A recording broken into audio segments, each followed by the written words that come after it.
એક ઘરમાંથી એક વડીલ એ ગામમાં ના જાય, ગામની બહાર રહી, બધાએ ચંપલ નહીં પહેરવાના, બેડાનું પાણી નહીં પીવાનું, ખાટલા પર નહીં બેહવાનું, ખુરશી પર નહીં બેહવાનું, અને ગામમાં જે સ્ત્રીઓ હોય તે સ્ત્રીઓની નજરમાં નહીં આવવાનું. દરેક પરિવારમાંથી એક વ્યક્તિ ગોસાઈ બને, બાપ દાદાઓથી ચાલતું આવેલું છે. મારે પણ મારા બાપુજી બનતા હતા, પણ એક વર્ષે એની પાલનીમાં ભૂલ થઈ એટલે સળગી ગયેલા. 4 મહિના 5 મહિના એને સારું થવામાં લાગ્યું હતું. તો પછી હું પણ બનું છું, મને આ મારું 4થું વર્ષ છે. જે ઘૂઘરા પહેરવાથી લઈને જે અન્ય જે આભૂષણો પહેરે છે એની શું ખાસિયત છે? ઘરે ઘરે ફરજિયાત ફરવાનું. કોઈ પણ હોય, નાનો ગોસાઈ હોય, માલદાર હોય, નોકરીવાળા હોય, જે પણ ગોસાઈ બને છે, નાના ગરીબ વિધવા તકતા બધાના ઘરે જઈને નાચવાનું અને 10 રૂપિયા 20 રૂપિયા કોઈ 100 રૂપિયા આપે તે ભેગા કરવાના, અને પાંચમના દિવસે આખા ગામે ભેગા થઈને એમાંથી ગોળ, કોપરું, ચણા, ડાળી અને ખજૂર ને બધું લાવીને આખા ગામે ભેગા થઈને ખાવાનું. આમણે બધાએ કીધું કે જો તમે ધારાસભ્ય બનો તો તમારે હોળી માતાની, અમે સાક્ષી માતાને કહીએ છીએ કે તું ધારાસભ્ય બને તો તારે ઘેરૈયા બનવું પડશે. તમે શું બાધા કે માનતા રાખીને આ ગોસાઈ બન્યા? આપણી સંસ્કૃતિ બચશે તો જ આપણે આદિવાસી તરીકે બચીશું, નહીં તો આપણી સંસ્કૃતિ નષ્ટ થઈ જશે. તે દિવસે આપણે આદિવાસી તરીકે નષ્ટ થઈને આપો સંસ્કૃતિ, આપો પહેરવેશ, આપો ઓજારો, આપો નૃત્ય, આપો નાચ ગાન, આપો ભાષા બોલી બચાવનું બી જરૂરી છે, આપો તહેવારે બચાવનું બી જરૂરી છે. જે કાંઈ વડવાઓ આપો નાપી ગઈ હતી એને આવનારા દિવમ બી, આવનારી પેઢી બી જાય તો જ આવનારા દિવમ આપો પ્રકૃતિ, આપો પર્યાવરણ, આપો આદિવાસીને આપો બચાવી શકું. આદિવાસી સમાજની પરંપરા, માણસ જેમ આગળ વધતો જતો હોય છે તેમ પોતાની પરંપરા પણ નિભાવતો હોય છે. પરંતુ આદિવાસી સમાજની વર્ષો જૂની જે પરંપરા હોય છે હોળી પર્વની, એ પરંપરા માણસ જ્યારે ધારાસભ્ય બની જાય તો કેવી રીતે નિભાવતા હોય છે? શું એ પોતાના રીત રિવાજ જે છે એ પોતાની વ્યવસ્થા પ્રમાણે કરી દેતા હોય છે કે કેવી રીતે કરતા હોય છે? તે વિશે આપણે જાણવા માટે નર્મદા જિલ્લાના ડેડિયાપાડા વિસ્તારમાં છે. તમે જોઈ શકો છો કે મોટી સંખ્યામાં લોકો અહીંયા જે છે, ત્યારે આપણે એક એવા વ્યક્તિ સાથે વાતચીત કરીશું કે જે આદિવાસી સમાજની વર્ષો જૂની પરંપરા કેવી રીતે નિભાવી રહ્યા છે તે જાણવા માટે આપણે અહીંયા છે. તો જોઈને એવું લાગશે કે આ બધા જે ઘેરૈયા બનેલા છે, તો તમને એવું લાગશે કે ઘેરૈયા આદિવાસી વિસ્તારમાં બનવાની પરંપરા વર્ષો જૂની હોય છે, પરંતુ આ બધાની વચ્ચે તમે ઓળખી નહીં શકો કે કોણ કોણ છે. પરંતુ અમે તમને બતાવીશું કે આ બધાની વચ્ચે જે આ ઊભા છે એ છે ધારાસભ્ય ચેતરભાઈ વસાવા. ચેતરભાઈ વસાવા માત્ર આદિવાસી પરંપરા નહીં પરંતુ પોતે ઘેરૈયા બન્યા છે, ત્યારે એમની સાથે ખાસ વાતચીત કરીશું. તમે જોઈ શકો છો કે ઉઘાડા પગે તેઓ ફરે છે. જે આદિવાસીના જે પહેરવેશ છે, જે તે ધોતી પહેરે છે, કમરમાં જે ઘૂઘરા છે, આ ઘૂઘરા ખૂબ મોટા હોય છે. તમે જુઓ કે આ પિત્તળના બનેલા ઘૂઘરા હોય છે અને વજનદાર હોય છે, અને એ પહેરી અને જે આદિવાસી પહેરવેશ છે એ પહેરીને ધારાસભ્ય ચેતરભાઈ વસાવા આદિવાસી સમાજની વર્ષો જૂની પરંપરા નિભાવી રહ્યા છે. ત્યારે એમની સાથે વાત કરીશું ને પૂછીશું, ચેતરભાઈ, જે આ ઘેરૈયા બનવાની પ્રક્રિયા છે એને શું કહેવાય છે, ને તમે કેટલા વર્ષોથી બનો છો?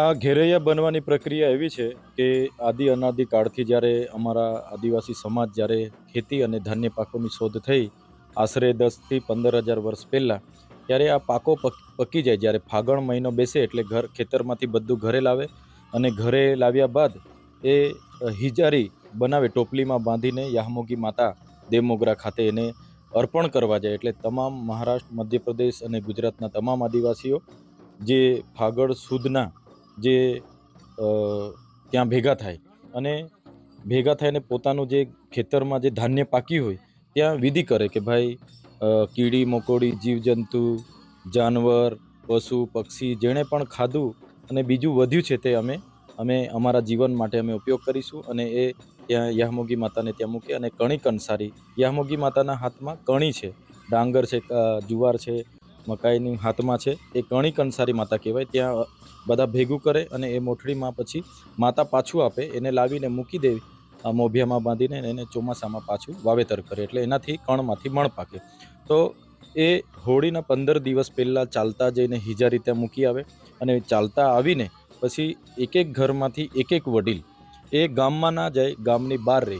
અમે પણ, હું તો જાહેર જીવનમાં છું, પણ મારા સાથેના બધા જ એ લોકોએ ત્યાં શિવરાત્રિ યામોગીનો મેળો પત્યા બાદ ગામની બહાર, અમારે ગામની બહાર એક પૌરાણિક મંદિર છે, ત્યાં જ બધાએ રહેતા હતા. બધાએ ચંપલ નહીં પહેરવાના, બેડાનું પાણી નહીં પીવાનું, ખાટલા પર નહીં બેહવાનું, ખુરશી પર નહીં બેહવાનું, અને ગામમાં જે સ્ત્રીઓ હોય તે સ્ત્રીઓની નજરમાં નહીં આવવાનું, અને હોળીના દિવસે જ તૈયાર થઈને આવવાનું.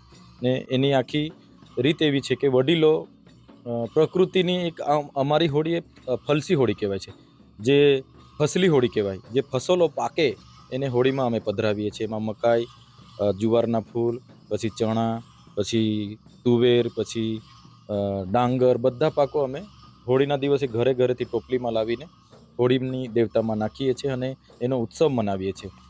અને પ્રકૃતિનો આભાર માનીએ છીએ કે અમને એક વર્ષ તમે જીવાડ્યા છો, આવતા વર્ષે પણ મને જીવાડશો તો ફરી હોળીમાં આપણે બધા ભેગા થઈશું. એટલે ખેતીવાડીના તમામ કામોથી ફ્રી થઈને ઘરે આવીને મુક્ત મને હોળીનો ઉત્સવ આદિવાસી સમાજ મનાવે છે, અને ફસલી હોળી તરીકે અમે આ મનાવીએ છીએ. ઘેરિયા માટે પાલણી કરે છે અમારા પૂંજારા છે, વડીલો છે. ઘણા અમારા પૂંજારાઓ હતા, આજે અમારી વચ્ચે નથી, આ પૂંજારાના ઘરે જ ઊભા છે. એવા પૂંજારાઓ અમને પીછી દ્વારા કહી દે કે ભાઈ તમે હોળીમાં ચાલો, એટલે હોળીમાં જે અડધો મિનિટ, એક મિનિટ આ ઘેરૈયા ઊભા રહે, પછી બી દેવતા નહોતી લાગતી. પણ આજે એક બે બનાવો, ત્રીજા ચોથા વર્ષ અહીંયા એક ભાઈ સળગી ગયેલા હોળીમાં ઊભા હતા, એની ભૂલ થઈ હશે પાલણી કરવામાં. એટલે બધા આજે પૂંજારાઓ એવા અમારી વચ્ચે નથી જે મરણ થઈ ગયા છે, એટલે કોઈ સાહસ નથી કરતું. પણ એટલી પાલણી, કોઈ નિસંતાન હોય એનું સંતાન થઈ જાય હોળીની આગળ રાખી, કોઈને ખેંચ આવતી હોય, કોઈને વર્ષો જૂની બીમારી હોય તો પણ હોળીની માનતાથી એ પૂર્ણ થાય એટલે ગોસાઈ બને. એટલે હરેક પરિવારમાંથી એક વ્યક્તિ ગોસાઈ બને, બાપ દાદાઓથી ચાલતું આવેલું છે. મારે પણ મારા બાપુજી બનતા હતા, પણ એક વર્ષે એની પાલણીમાં ભૂલ થઈ એટલે સળગી ગયેલા. 4 મહિના 5 મહિના એને સારું થવામાં લાગ્યું હતું. તો પછી હું પણ બનું છું, મને આ મારું 4થું વર્ષ છે. તો પૂરી પાલણી સાથે અમે બનીએ છીએ. અમારું વિધાનસભાનું સત્ર હતું એટલે સામાજિક જીવનમાં રહીને હું કડક પાલણી નથી મારાથી થતી, પણ આ બધા કડક પાલણીથી કરે છે. આ લોકો દેવતામાં પણ ચાલવાનું હોય તો ચાલી શકે છે. ચેતરભાઈ, જે ખાસ કરીને તમારી સાથે જે બધા એક જ તમે જોઈ શકો છો કે દ્રશ્યમાં કે બધા એક જ પ્રકારનો પહેરવેશ જે પહેરે છે, આદિવાસી સમાજનો જે વર્ષો જૂની પરંપરા છે એ પરંપરા મુજબ જ તમામે જે પહેરવેશ પહેરેલો છે. ત્યારે ચેતરભાઈને પૂછીશું કે ચેતરભાઈ, આ જે પહેરવેશ તમે જે પહેરો છે તો ખાસ આ પહેરવેશની ખાસિયત શું છે, અને જે ઘૂઘરા પહેરવાથી લઈને જે અન્ય જે આભૂષણો પહેરે છે એની શું ખાસિયત છે? અમે જે માથામાં મોરપીંછ પહેરીએ છીએ, પછી ફેટો પહેરીએ છીએ. એમાં પ્રકૃતિના આખા રંગો લાલ, ગુલાબી, લીલો બધા રંગોનો ઉમેરો કરીએ છીએ. પછી હોલિકાનો જે ગુલાલ હોય છે એનો ગુલાલનો આખા શરીર પર અને રાતા કલરનું આખું, ને પછી ધોતી, અનાદિકાળથી અમારા જે પોશાકો છે એટલે ધોતી પહેરીએ છીએ. સાથે આ ઘૂઘરા છે, પછી આ કોપરું છે, કોપરાની સાથે અરીસો છે, અરીસાની સાથે આ લીંબુ છે. કોઈની નજર ના લાગી જાય, કોઈ અમારે ત્યાં ઘણા ગોસાઈઓને મૂઠ આપતા હોય છે તો એના લાગે એના માટે લીંબુ પણ છે. અને જે અમારે ત્યાં ખાટી ભીંડી પાકે એનાથી આ મૂછો બનાવવામાં આવે છે. અને લાકડાની જ, અહીંયા લોખંડની તરવાલ નથી ચાલતી, લાકડાની તરવાલ ચાલે. અંદર એક નારિયેળ હોય છે, અને અમારા વિધિનો સામાન હોય છે, અગરબત્તી હોય છે, અને રાખોડો હોય છે હોળીનો, જે અમે અનાજ અને છાણાથી જે હોળી સળગાવીએ એ અનાજ અને આખું બળીને પ્રકૃતિમાં સ્વાહા થઈ જાય. પ્રકૃતિનો આભાર માન્યા બાદ એ રાખોડો અમે અહીંયા રાખીએ છીએ અને પૂજામાં એનો ઉપયોગ કરીએ છીએ. એટલે આ તમામ અનાદિકાળથી નક્કી થયેલા પ્રમાણેના ઓજારો અમારે પહેરવા પડે છે. બીજું ચેતરભાઈ, ખાસ કરીને જે આ તમે જે બનો છો તો એમાં શું નિયમો પાળવાના હોય છે? કારણ કે લોકો જોતા હોય છે કે જે ઘેરૈયા બનતા હોય તો લોકો અને સામાન્ય જનતાને એવું હોય છે કે ઘેરૈયા બને અને ઘેર ફરે અને જે ઘેર ઉઘરાવતા હોય છે, પરંતુ એના જે નીતિ નિયમો શું પાળવાના હોય છે ને શું સામાન્ય લોકો કરતાં કઈ રીતનું આ જીવન જે તકલીફવાળું હોય છે ને શું નિયમો પાળવાના છે ને કેટલા દિવસ સુધી આ નિયમો પાળવાના હોય છે? પહેલાં તો હોળીના 15 દિવસે યામોગી માતાજીને હિજારી ચડાવી આવીને તે દિવસે ચંપલનો ત્યાગ કરી દેવાનો અને માથે ફેટી બાંધી દેવાનો, અને ગામમાં નહીં આવવાનું, ગામની બહાર એટલે કે જંગલમાં રહેવાનું. અને પાણી પણ પોતે પીવાનું, કોઈ બેડાનું કે કોઈ બોરનું પાણી નહીં, નદી કાં તો ઝરણામાંથી પાણી પીવાનું, અને પોતાનું રાંધેલું જ ખાવાનું. અને બીજું કે ત્યાં કોઈ ખુરશી કે ખાટલા પર નહીં બેહવાનું, કોઈ પણ સ્ત્રીના વસ્ત્રને નહીં અડવાનું, સ્ત્રીને નહીં અડવાનું, અને સ્ત્રીના નજરમાં નહીં આવવાનું. અને હોળીના દિવસે જ તૈયાર થઈને આવવાનું. ને આટલા દિવસો દરમિયાન નાતી વખતે પણ સાબુનો ઉપયોગ નહીં કરવાનો, દૂધનો ઉપયોગ કરવાનો. દૂધ અને બીલી પાના અને જે પણ ઔષધિ પાના છે બધા લાવીને એનાથી જ આખું શરીરથી નાહવાનું રોજનું. અને ઉપવાસ કરવાના. હોળીના એક દિવસ પહેલાં 12 પહેલાં જમી લેવાનું, અને હોળીના દિવસે હોળીમાં ફર્યા બાદ 12 પછી જ જમવાનું. બીજું કે હોળીમાં ઝાડ રોપીને, વાંસ રોપીને એની સાથે ગાયના છાણનું રોટલી બનાવીને હોળીમાં લગાડવાના, આડા વાટી બધું હોળીમાં. પછી જે ધાન્ય નવું પાકે છે એ અમારા વાહવાને ત્યાં બધું ભેગું થાય, એમાંથી દળીને એના માંડા બનાવીને એને લગાડવાનો, અને એ માંડા ગોસાઈએ ખાવાના. એટલે આવી એક પરંપરા છે. બીજું કે ગોસાઈઓ ફર્યા બાદ બીજા દિવસ આખી રાત જ ફરવાનું. હોળીને સૂની નહીં રાખવાની, ગોસાઈઓ લોકોએ જ રાખવાની. અને હોળીમાં નારિયેળ નાખવાનું, અને બાદમાં બીજા દિવસે ઘરે ઘરે ફરજિયાત ફરવાનું. કોઈ પણ હોય, નાનો ગોસાઈ હોય, માલદાર હોય, નોકરીવાળા હોય, જે પણ ગોસાઈ બને છે, નાના, ગરીબ, વિધવા, તકતા, બધાના ઘરે જઈને નાચવાનું અને 10 રૂપિયા, 20 રૂપિયા, કોઈ 100 રૂપિયા આપે તે ભેગા કરવાના.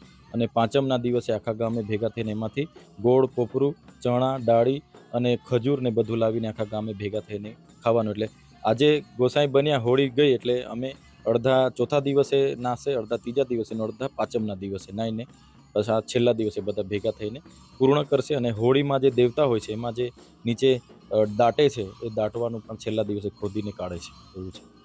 ચેતરભાઈ, તમે જે ધારાસભ્ય બન્યા બાદ આ તમે જે ગોસાઈ બન્યા છો, તો નીતિ નિયમ જે તમે પાડી રહ્યા છો, તો કઈ રીતનું ઘરે જવાનું નથી હોતું? બીજું કે ખાસ કરીને જે ધારાસભ્ય બન્યા પછી તમે આ જે ગોસાઈ બન્યા છો, તો તમારી સાથે જે જોડાયેલા જે છે બધા, તો એ બધા કોણ કોણ વ્યક્તિ છે, કયા ગામના છે?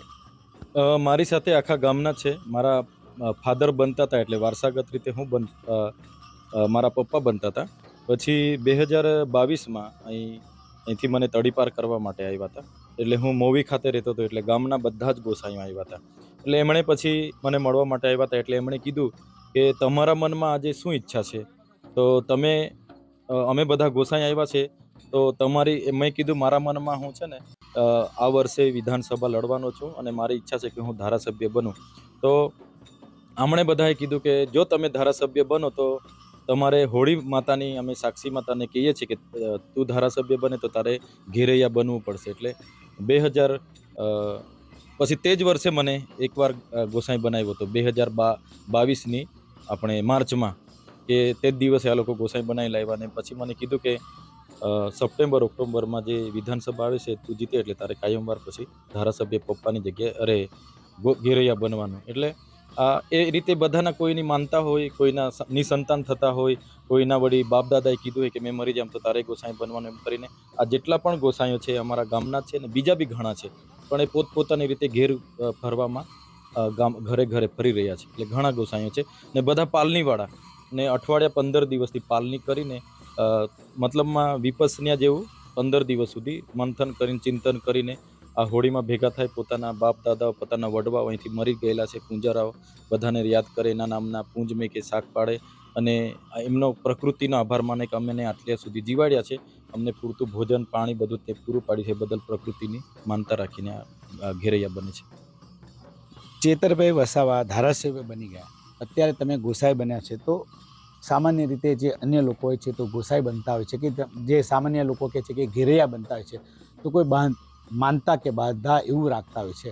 તમે શું બાધા કે માનતા રાખીને આ ગોસાઈ બન્યા છે, ને શું એક ઈચ્છા શું છે કે ચેતરભાઈની, કે હોળી માતા સમક્ષ શું તમે ઈચ્છા વ્યક્ત કરી છે? અમે હોળીના જ્યારે અમારા કપડાં ધોવાના હોય અઠવાડિયા પહેલાં, તો ઘરેથી જેટલા પણ કપડાં જઈને બોળીને અમે નદીનું પાણી હાથમાં લઈને સૂર્યની સામે અમે પ્રાર્થના કરતા હોય છે. પછી દૂધ હાથમાં લઈને પ્રાર્થના કરશે, ધાન્ય હાથમાં લઈને પ્રાર્થના કરીએ. ત્યારે એક એક વસ્તુનું કે ભાઈ મને આ પ્રકૃતિ આ ધાન્ય પૂરું પાડ્યું, એવી રીતના આવતા વર્ષે પણ મારા ગામ, મારા સાથી, આખા જેટલા પણ લોકો છે બધાને પૂરતું ભોજન પૂરું પાડજે, અમને જીવાડજે, પૂરતી હવા, પૂરતું પાણી અમને પૂરું પાડજે. એ રીતના અમે પ્રાર્થના કરીએ અડધો કલાક સુધી. અમારો પૂંજારો જેમ કરાવે તેમ બધું કરી નદીમાં ઉભા રહીને પછી નદીમાં ડૂબકી લગાડીએ, 7 વાર ડૂબકી લગાડીએ. પછી 7 દિવસ કે અઠવાડિયું સુધી અમે આ રીતના કરતા હોય છે. એટલે સુખાકારી માટે કે ભાઈ આભાર માનીએ પ્રકૃતિનો, ને એવી જ રીતે આવતા વર્ષે પણ બધાને સાચવજો. અને જે લોકો અમારી વચ્ચે નથી રહ્યા એમને પણ પ્રકૃતિ તમારી ગોદમાં લેજો. અને અમે જ્યારે પણ હોળી પૂંજાતી હોય કે કોઈ ગામમાં ચૂલો પૂંજાતો હોય કે કોઈ ઘરે આવ્યા હોય, એમના ઘરે વાટો નાખવાનો હોય, તો આ જ વાત કરીએ છીએ કે ભાઈ અમને અત્યાર સુધી જીવાડે એનો આભાર, ને આવનારા વર્ષોમાં પણ અમને સાચવજે, અમને જીવાડજે, અમારો સહપરિવાર અમને જે પણ આપ્યું છે બધાનો આભાર, એમ કરીને અમે આભાર માનીએ છીએ. ને એ જ અમારી માનતા હોય છે કે બધાની રક્ષા કરજો અને બધાને સાચવજો, એમ કરીને હોળી માતાને અમે પ્રાર્થના કરીએ છીએ.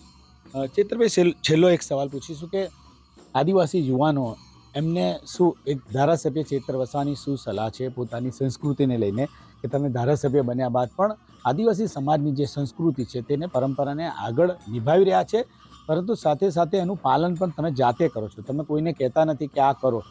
તમે શું આ આદિવાસી સમાજના યુવકોને શું એક ધારાસભ્ય તરીકે અને એક તમે આજે ગોસાઈ બન્યા છે, તો શું તમે એમને એક સલાહ અને એક વિનંતી શું કરો છો? આદિવાસી સંસ્કૃતિ એ ધર્મપૂર્વી સંસ્કૃતિ છે. અનાદિકાળથી ચાલનારી સંસ્કૃતિ છે ને એના દિશામાં એને અનુસરીને અમે આગળ વધી રહ્યા છે. ત્યારે એ સંસ્કૃતિ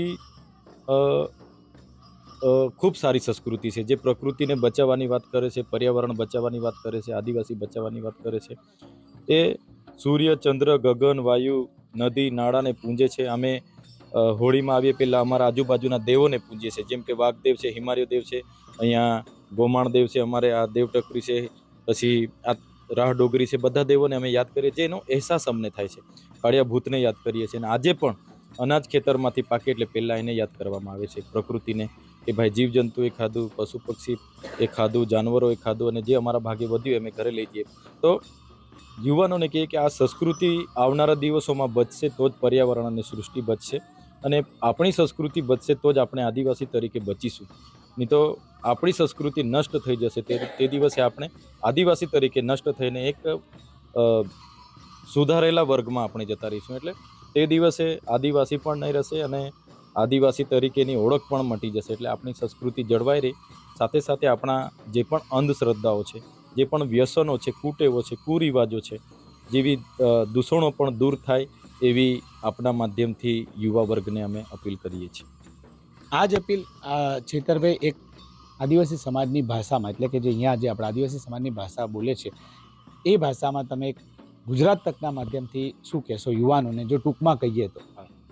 આજે ઓલીઓ અને ધૂળેટીઓ જે ફસલ પાકેનો આપો આભાર માનતા તહા ઈયા માધ્યમથી તમામ યુવાન અને આદિવાસી યુવા ધન હાય તિહનમાં નમ્ર વિનંતી હાય કે આપો જીવન અમૂલ્ય હાય અને આપો સંસ્કૃતિ બચાવનું પણ જરૂરી હાય. આપો સંસ્કૃતિ, આપો પહેરવેશ, આપો ઓજારો, આપો નૃત્ય, આપો નાચ ગાન, આપો ભાષા બોલી બચાવનું બી જરૂરી હે, આપો તહેવારે બચાવનું બી જરૂરી હે.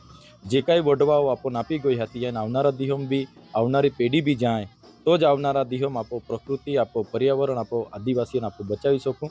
એટલે આદિવાસીઓને બચાવના બી બધા યુવાન આગળ આવવું પડી. સાથે સાથે આપો સમાજમ જે બધી હાય અંધશ્રદ્ધા હાય, કુટેવો હાય, વ્યસનો હાય, કુરિવાજો હાય, એ પણ ધીરે ધીરે આપો દૂર કોના માટે બધા યુવાનો આગળ આવીને આપો પ્રયાસો કોનું પડી તો જ આપો સમાજ આવનારા દિવસોમ બોચી આપો સમાજ આગળ આવી.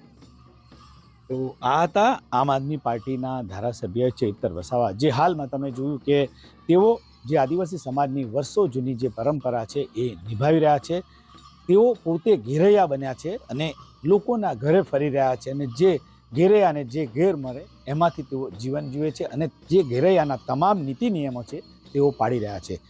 ત્યારે અમે આજે પ્રયાસ કર્યો એક ધારાસભ્ય ચૈતર વસાવા અને એમની સાથે ખાસ કરીને અમારો જે પ્રયાસ હતો કે આદિવાસી સમાજની અંદર વર્ષો જૂની જે પરંપરા છે હોળી પર્વ દરમિયાન ઘેરૈયા બનવાની એ કેવી રીતે નિભાવવામાં આવે છે તેનો વિશે અમે આ વિગતવાર રિપોર્ટ અમને તમે બતાવ્યો છે કે ચૈતર વસાવા આજે ધારાસભ્ય બન્યા છે, પરંતુ જે પોતાની સમાજની આદિવાસી સમાજની જે સંસ્કૃતિ છે તે ભૂલ્યા નથી. એ સંસ્કૃતિને આજે પણ તેઓ ઉજાગર કરે છે, પરંતુ લોકોને નથી કહેતા, પરંતુ તે પોતે પણ તેને પાલન કરતા જોવા મળી રહ્યા છે. નરેન્દ્ર પેપરવાલા, ગુજરાત તક, નર્મદા.